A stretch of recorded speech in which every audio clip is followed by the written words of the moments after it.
Good evening and welcome to the Press Club with me, Kendall Burton. Mr. Earl Busquet is back after a very interesting, I'm sure, trip to China, which we'll be hearing a little bit about later. But I'm sure in your travels, you were still able to keep in touch with what was happening back home. I imagine, too, you've had a chance to review some of the stories in today's paper, which we'll be discussing. The Mirror newspaper, the headline, Diplomatic Tangle, UWP tells government to quit trading St. Lucia's diplomatic status. The Voice newspaper, rape arrests, one man charged so far. Government accused of smearing island, a reference again to the Mirror headline, the Jafali incident, referring to Dr. Walid Jafali, St. Lucia's diplomat to the IMO, International Maritime Organization. And the Star newspaper's headline, Rape Victim Speaks Out. And again, who is Walid Jafali? The common thread across the newspapers. And then we have the Nationwide newspaper, the government's official newspaper. The headline there, Petrocaribe will help strengthen island's energy efficiency, with a photograph of the Prime Minister with the Venezuelan ambassador. Where do you want to start, Mr. Busquet? Well, I'll start off by saying feels good to be back. It's good to have you back. Yeah, 10 days inside the Great Wall, another 10 days. This time I was totally firewalled. Couldn't access a Gmail, which is banned in China, along with Twitter and Facebook for reasons that we'll not go into. But my sons had always told me they could not imagine a world without internet. And I told them, you know, I'm still glad to live in a world where pen and paper is always available, even though the internet is not available. But I finally got to understand what they meant. Having to spend 10 days, it was like 10 years, unable to access my mail, therefore unable to work, unable to live, basically. It took me 2 days before I realized that, you know, I was up a Great Wall and I had to engage in other activities that would keep my faculties flowing, and started to draft some books that I've spent a lifetime wanting to write. So let's hope we go beyond the drafting and outline stages. But suffice to say, I made another discovery, and that was what you would not consider a discovery, but I discovered WhatsApp.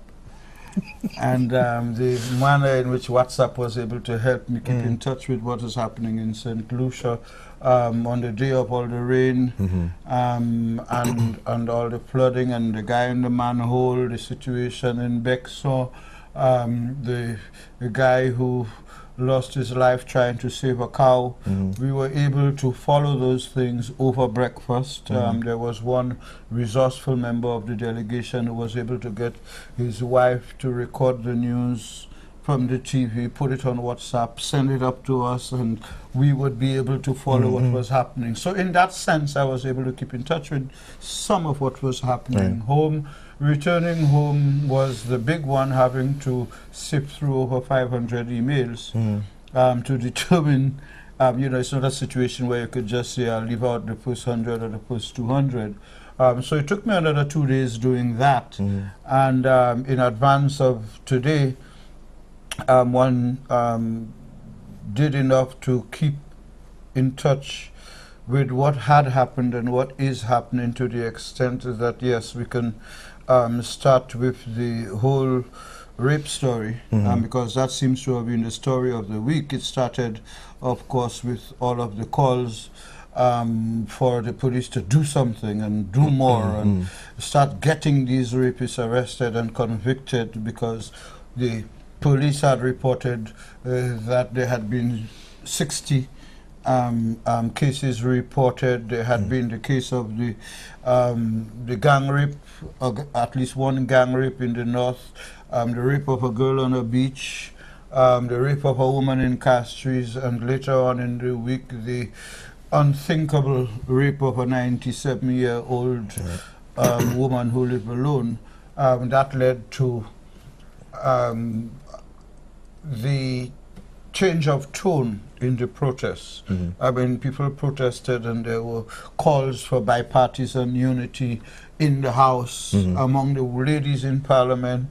And it became more, as if to me, it became more of a ladies' agenda thing, you know, ladies calling out to the society to protect them against men. The Minister of Health even went as far as suggesting that it was time for Cabinet to start discussing arming women with the likes of pepper spray, etc., to be able to protect themselves against abuse and attacks, etc. So there was all of that negativity coming out, and the police being accused by everybody of sitting on their hands and not doing anything. I think it all led to a good end, if we could describe it as that, in terms of how the week started and how it ended, from the standpoint that the police were able to report significant progress in rape cases. At least one person had been held for the rape of the elderly lady. One Jamaican security guard at a popular hotel up north was arrested and charged for a rape on a beach. At least two or three were in custody for the gang rape of two 16-year-old girls. Even a non-rape related case, but one which drew some attention, where a police officer was attacked by a gang of knife-wielding men. There too, arrests had been made. So I think the week started in a bad way, and it ended with at least good news that the police were making some headway, although the police, one of the senior police officers, I think the one responsible for the major crimes unit, sought to explain that on the one hand, while people are complaining that the police are not doing anything, the very fact that 60 cases were reported ought to be seen as a positive factor from the standpoint that it meant more people, more women are prepared to give the police, to come forward and give the police a chance to solve their case. Yeah, but I don't know how good the week ended from my perspective, because while they have made headway in terms of arrests, conviction is not ended there. You have That's why I said not the end in terms of the end of the week and not the end of the First matter. of all, you have to make those cases stick. And then there's the issue of the crime lab, the forensic lab that comes up, which has been closed, and the ability to process evidence. Although the police have admitted at the press conference this week that is not going to deter them. They have in fact sent because they go to send the samples over to overseas labs for processing. But nevertheless, the issue of the crime lab remains. Now, while we have the 60 or 58 cases, I think it was, well, 60, let's say 60. Let's work with 60, because obviously the number of... the way the things going is a rape a day. So it could be more cases are not being reported, so it's likely much higher than that. But there's only so much that the police can do. They have to respond to the rapes after the fact. You know, so that is only one side of the issue, and perhaps this is where the media comes in as well. The other aspects of rape and media coverage of sexual assaults and sexual crimes generally, the police come in after the fact. But what can we do in terms of dealing with the issue at the social level, at the level of the church, the family, the community? You know, we had Monrepo residents coming together this week, planning a meeting to strategize on what they can do as a community to make sure that this event or this incident with the 97-year-old does not happen again. You know, but how many other communities are being galvanized to take similar action? Because rape is happening throughout the year. Also, what can we do? What can we really effectively do? I don't think we could do anything to prevent rape. I don't think rape, I've said so several times before, I think rape is a disease. I don't think the average man wakes up wondering who I'm going to rape today as easily as somebody would wake up saying, I wonder where I'm going to steal. But I disagree with you. I disagree with you. And an important point was made during the police press conference this week when Zachary Hippolyte, the press relations officer, was giving some tips on how women can protect themselves. And as I'm listening to him, I'm thinking, but that's part of the problem. Every time we have these situations where there's a spike in rape cases or sexual assaults, it's all about the women. But the men are the ones perpetrating the crimes, and no, to my mind, nothing is being done to educate the men to prevent them, because at the end of the day, the only people who can really prevent rape are men. And we need to educate the men and get them to the point where they don't feel it is right or it is justified for any reason to force yourself on a woman. Reading this week some surveys that were done, one of them, 1 in every 3 men admitted to having committed rape, and the vast majority of them did not feel that they had committed a crime. And therein so lies, there's the education. we can agree to disagree on the interpretation. What I'm saying is that when I say what can we do to stop, and I'm saying that I see rape as a disease from the standpoint that, okay, 1 in 3 men might have admitted to having committed a rape, but as you correctly pointed out, were they aware at the time that what they did was illegal and amounts to rape? And would they have done it if they had known? Differently. Secondly, in terms of, I mean, what kind of human being would think of raping a 97-year-old lady who's living alone? What kind of normal human being would want to have sex with an unwilling partner? If sex is something which is supposed to be mutually self-gratifying.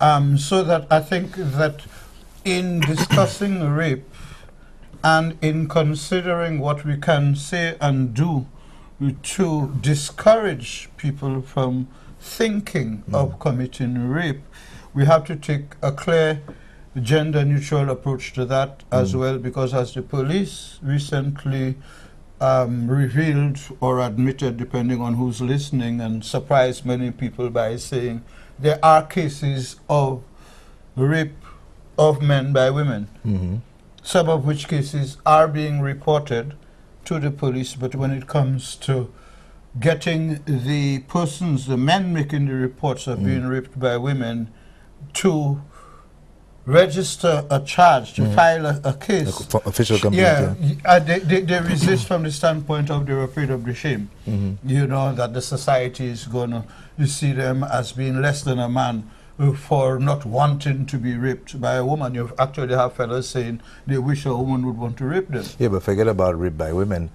What about men being raped by men? By men, yeah. So rape is all over. So to answer your question, I'm saying that when we'll be speaking in the churches, in the communities, at the homes, and discussing it, it has to be an approach that offers the person receiving the information, men and women, but mainly men, that rape, this is what rape is. These are the things that constitute rape.